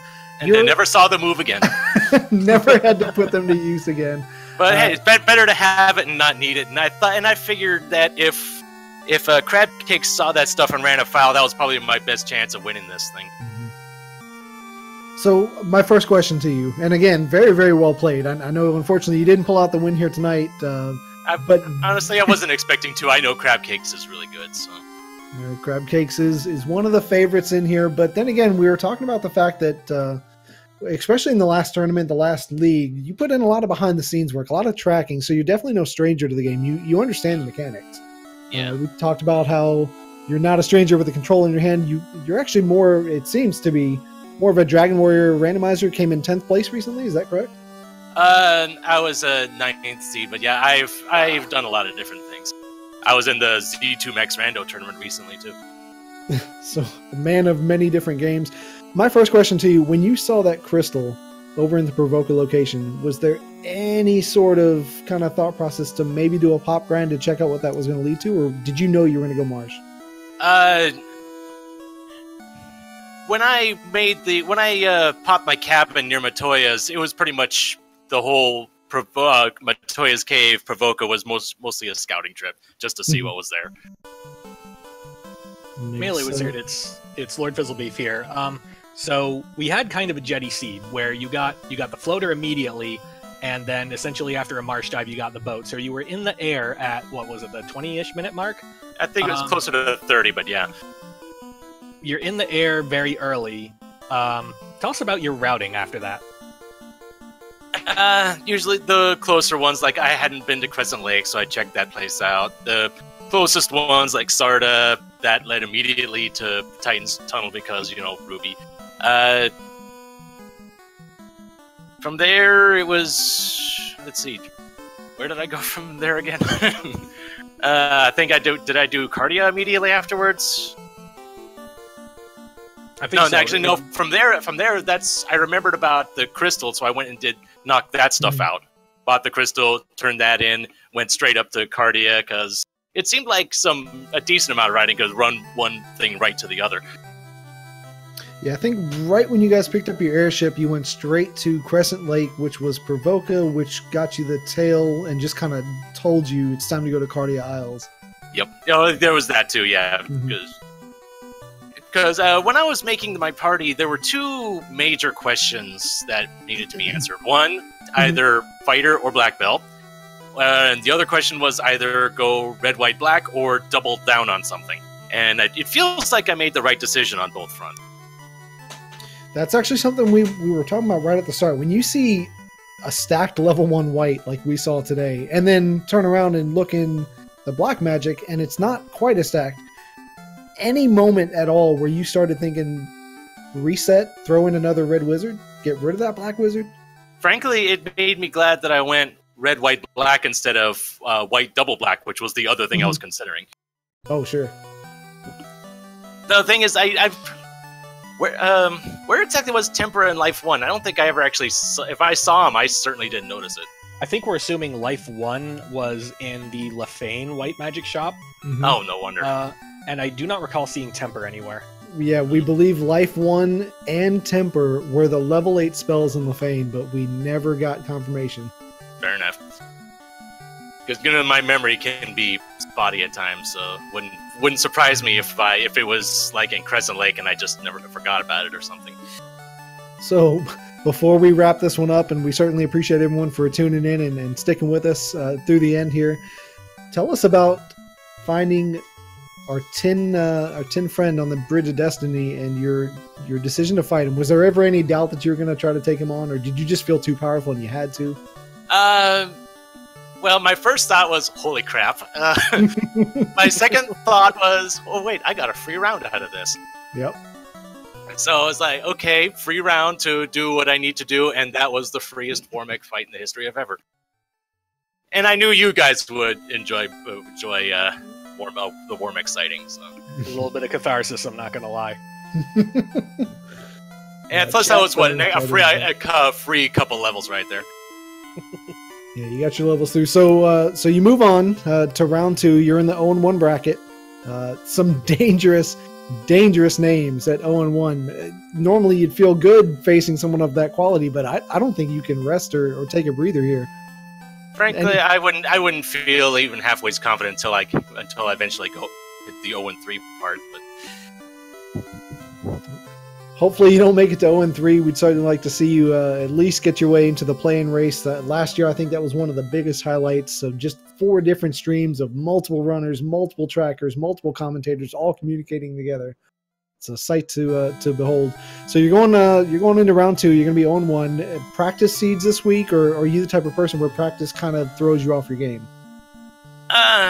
Regardless of what game it is, whether it's Dragon Warrior, Zelda, Final Fantasy, whatever else, it feels like practice doesn't really do anything for me because I don't really know what I need to improve on, and that doesn't really. Practice kind of implies that I'm actually getting better, and I'm not, and I don't really see it. Especially if I don't know what I'm supposed to improve on. How am I supposed to get better if I don't know what I'm supposed to do? Mm-hmm. All right. Well, any final thoughts before we wrap this up and take it home? My heart was pounding from Tiamat 2 onward. I was afraid something nasty was going to come out, like Chaos was going to hit for like 800 or some stupid thing like that. Thankfully, that didn't happen. Awesome. Well, GG nonetheless. Fizzle, any final thoughts? I'd like to thank Speed Gaming 3 for allowing us to put on this show today. I'd like to thank my friend in the booth, Falconic, our fresh-faced tracker, Danny3883, and the smooth tracker himself, Mr. Wilkeliosis. Thanks for putting on a great show. It was just a joy to watch.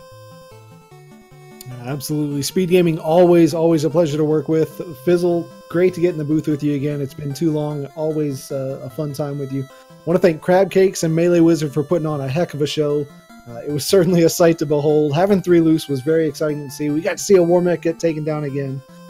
In the meantime, right now, currently going on, we have Woat versus Dangwoo over on Randomania 2. That's going to be where I'm heading over here in just a second. So hopefully we'll see you guys there. And we have some more action Speed Gaming tomorrow night.